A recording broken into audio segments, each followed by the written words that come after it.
24. Second Thomas Shoal, South China Sea. A Philippine resupply boat approaches a rusting World War II-era ship deliberately grounded on a reef. A Chinese Coast Guard vessel fires a water cannon across its bow. 3 sailors are injured. The world barely notices. This has been happening for years. The ship is called the BRP Sierra Madre. In 1999, the Philippines ran it aground on purpose, planting a flag of steel on a reef it claims as its own. A skeleton crew has lived aboard ever since, resupplied by sea in a ritual that has turned into one of the most dangerous standoffs on Earth. To understand why a decaying warship has become a flashpoint between 2 nuclear-adjacent powers, you have to go back to a map drawn 70 years before the first shot of water was ever fired. In 1947, officials in China published a map with 11 dashes looping around almost the entire South China Sea. 2 dashes were later dropped, leaving 9. The 9-dash line claims roughly 90% of a sea that touches the coastlines of Vietnam, the Philippines, Malaysia, Brunei, and Indonesia. Beneath those waters sit some of the busiest shipping lanes on the planet. More than a third of global trade passes through them every year.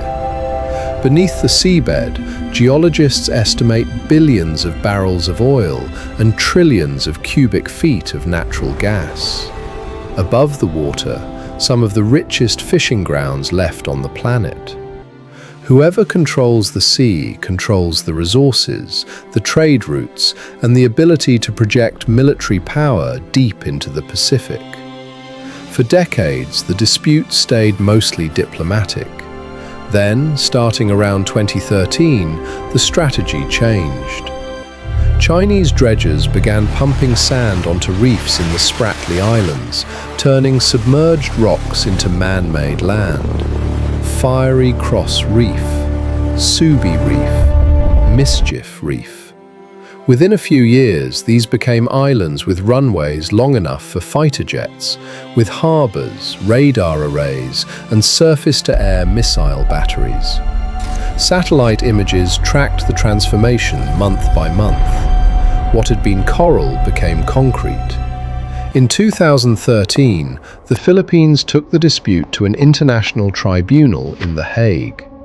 3 years later, the tribunal ruled that China's 9-dash line had no legal basis under international maritime law, and that several of the reefs China had built on didn't even qualify as islands capable of generating territorial rights.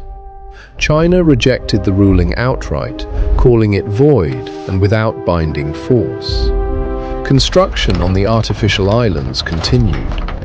The ruling changed the legal picture, but not the map.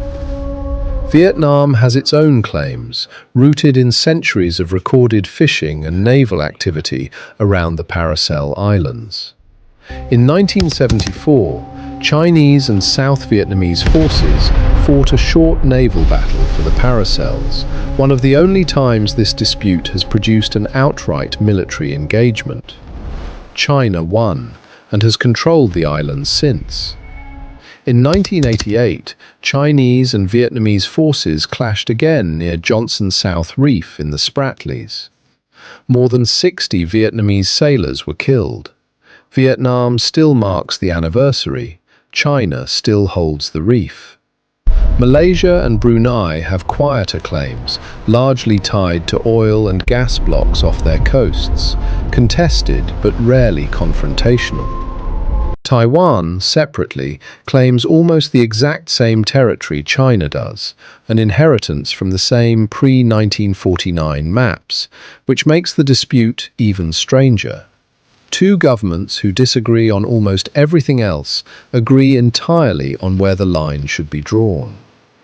The Philippines has become the flashpoint of the last several years for a specific reason. Second Thomas Shoal sits well within what international law defines as its exclusive economic zone, not China's. and it is here that the confrontations have become almost routine. Chinese Coast Guard ships shadow Philippine vessels. Water cannons have shattered windows and injured sailors. In June 2024, a Philippine Navy boat attempting a resupply mission collided with Chinese vessels near the shoal. A Filipino sailor lost part of a finger in the encounter, according to Philippine officials.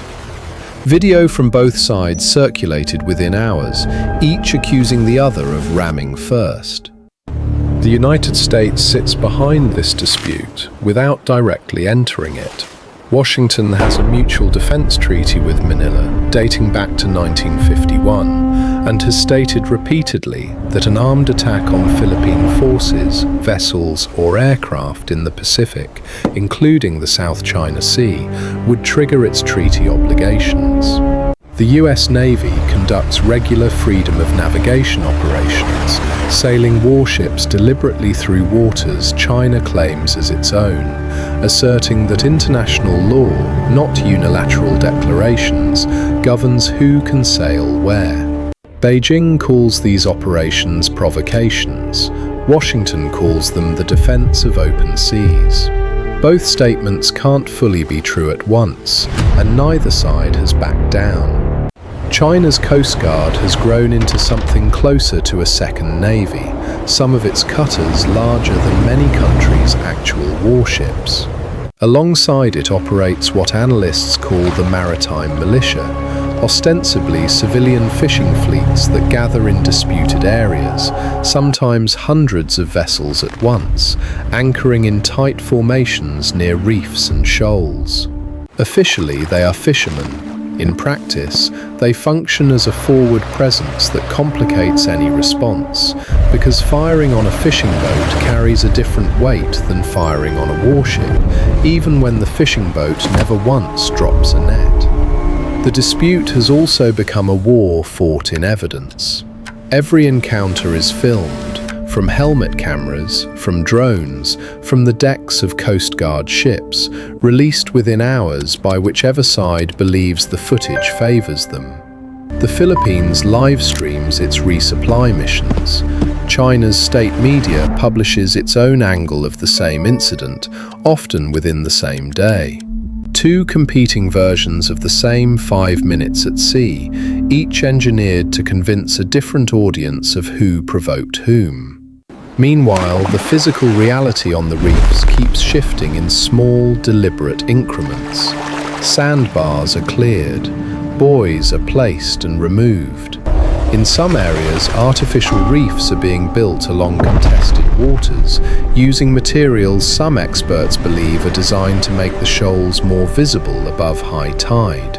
A status that can matter enormously under maritime law, since features that stay underwater at high tide are treated very differently from those that don't. Nothing about it looks like war. Everything about it is a slow argument for territory, conducted a bucket of sand at a time.